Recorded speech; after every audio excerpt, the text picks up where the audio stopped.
Hello पिला माने तो आज क्लास रे आमे पढ़िबा प्रभेदक ता सहित मूलद्वार स्वरूप।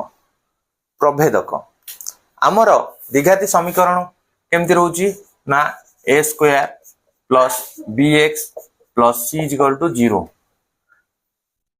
b स्क्वायर माइनस 4ac को कौन कहा जाए ना a जो आम रहीगला द्विघाती समीकरण तार प्रभेदक कहा जाए।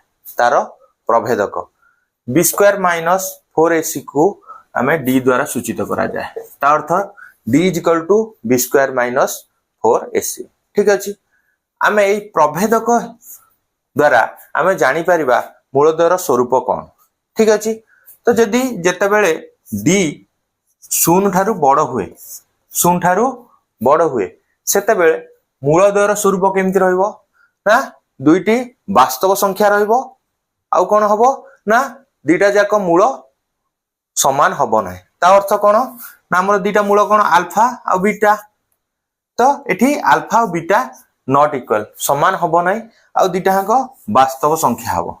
वास्तव संख्या ता अर्थ कौन ना जदि अल्फा 2 हुए बीटा 3 ही पारे कोडे आम एटा को धरिक नेले बा मने कले जदि 2 हुए तो ये कौन 2 और 3 वास्तव संख्या।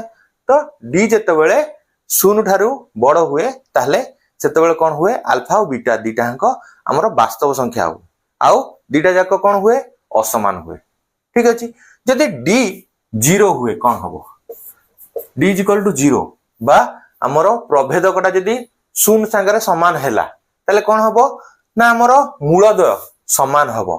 ता अर्थ alpha is equal to beta हबो। Alpha is equal to beta हबो, तो अल्फा जदि 2 हुए बीटा भी 2 हबो। बुझियला, जदि डी कौन हुए ना शून्य ठारू सान हुए तो सेतेबेले कौन हबो ना हमर मूलद्वयर स्वरूप कौन रहइबो अवास्तव रहइबो बा तार मूल आमे छि वास्तव संख्या रहिबो ना। तो प्रभेदक रु हमर मूलद्वयर स्वरूप केमति जानिबा बुझियला।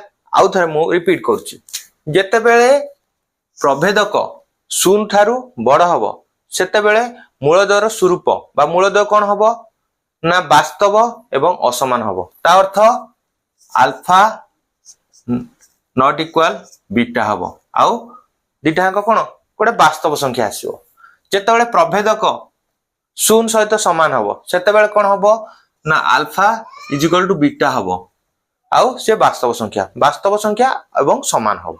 ठीक अछि, जेतेबेले प्रभेदक शून्य ठारू सान हबो सेतेबेले मूलद्वयर स्वरूप वास्तव संख्या आसीबो नाही बा से अवास्तव संख्या आसीबो। ठीक अछि, बुझियला।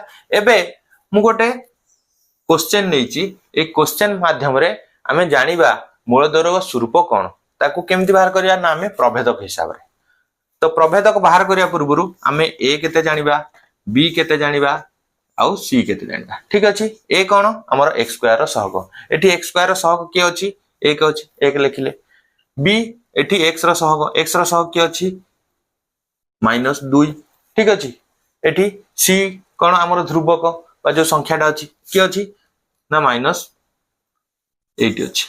ठीक अछि, त हमर प्रभेदक अर्थात डी हमको निर्णय करिया पड़ो। डी केमति बाहरिबो ना तार सूत्र होची b स्क्वायर माइनस 4ac। ठीक अछि, बी केते -2 ए 2 रो वर्ग माइनस 4 इंटू ए केते 1 सी केते ना -8। तो जेहेतु माइनस रछि मु ताको कोन करली बंधन ले रखिली। एबे समाधान करबा, तो एठी -2 रो वर्ग अर्थ कोन -2 इंटू -2 बा -2 गुणन -2 माइनस माइनस प्लस 2 दुने 4 तापरे माइनस रहिला।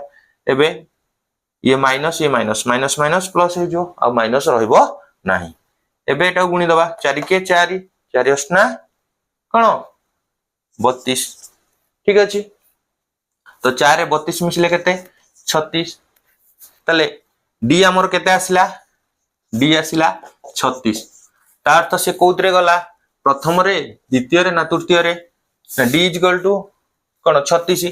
ता अर्थ शून्य ठारू अधिक शून्य ठारू अधिक हेले ताले कोन हबो मूलद्वयर स्वरूप कोन हबो वास्तव हबो एवं दिटांक असमान हबो अल्फा और बीटा असमान हबो ठीक अछि तो यदि बुझी पारलो मु गोटे क्वेश्चन देबी से क्वेश्चन हिसाब रे तमे मते जणैबो मूलद्वयर स्वरूप कोन ठीक अछि क्वेश्चन टी मु दउची 2x square plus 5x minus 8 is equal to 0 तो एई क्वेश्चन टारू तमे प्रभेदक हिसाब रे बाहर करी मते जणैबो मूलद्वयर स्वरूप कोन ठीक अछि तो वीडियो टी भल लागिले शेयर करिवो सब्सक्राइब करिवो एवं लाइक करिवो ता सहित जदि किछि डाउट थाए मते कमेंट माध्यम रे जणैबो आउ मने करी आंसर टी मते कमेंट माध्यम रे जणैबो।